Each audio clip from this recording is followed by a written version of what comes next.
Even after Barabbas was set free, Pilate continued to insist that Jesus was innocent.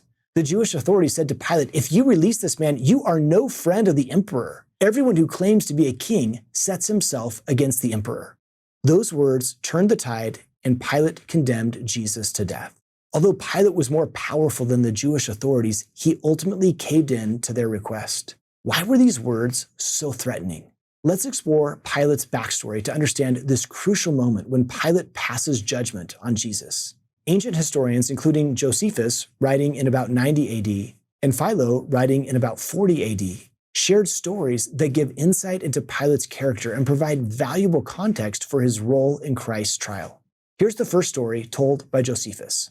On one occasion, Pilate transferred some of his soldiers from Caesarea to Jerusalem and violated Jewish law by attaching images of the emperor to their military standards.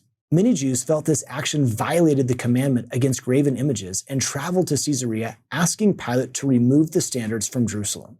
After 6 days of continual protest, Pilate summoned the dissenters to an arena. With his army present, Pilate threatened to kill the people if they did not return home. To Pilate's shock, the people bowed down, stretched out their necks, and waited for death. That was not what Pilate was expecting. He doesn't want to write Tiberius and say, "Dear Emperor, I just slaughtered thousands of your subjects." Josephus writes, overcome with astonishment at such intense religious zeal, Pilate gave orders for the immediate removal of the standards from Jerusalem. So the conclusion to this first story is that Jews protest Pilate's actions and they win. Sometime thereafter, Pilate spent money from the temple treasury to build an aqueduct to bring water to Jerusalem.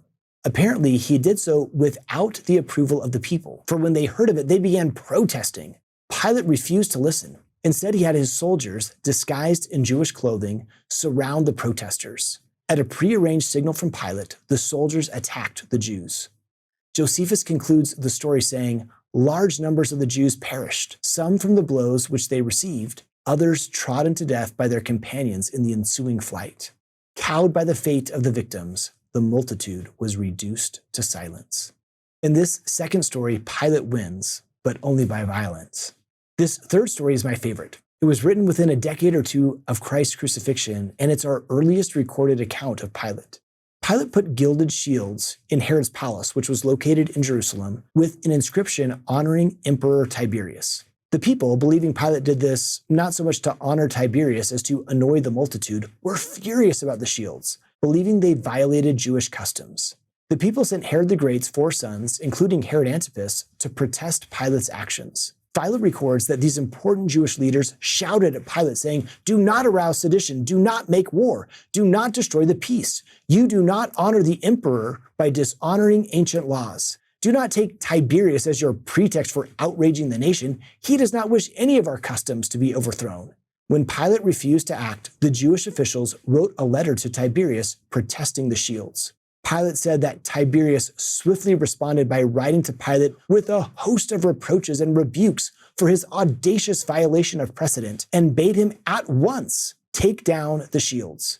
Though the situation was resolved when Pilate removed the shields, the event caused further strain between Pilate and the Jewish people in his jurisdiction. With this background in mind, consider again the words from the Jewish authorities to Pilate. "If you release this man, you are no friend of the emperor." Pilate was a political appointee who could be removed at will. Thus, the statement, "You are no friend of the emperor," was not a thoughtless taunt, but rather a carefully crafted threat from the Jewish authorities. Their underlying message seemed to be, "Do you remember the last time we wrote Tiberius? Do you remember how mad he got? We will write him again and let him know of your support for this Jesus." Could Pilate afford another disagreement with the Jewish leadership? In the ultimate test of peer pressure, Pilate buckled. Rather than criticize Pilate, though, let's ask ourselves, what will you and I do when we feel pressure to turn away from Jesus? To see more videos like this one, simply search Seeking Jesus.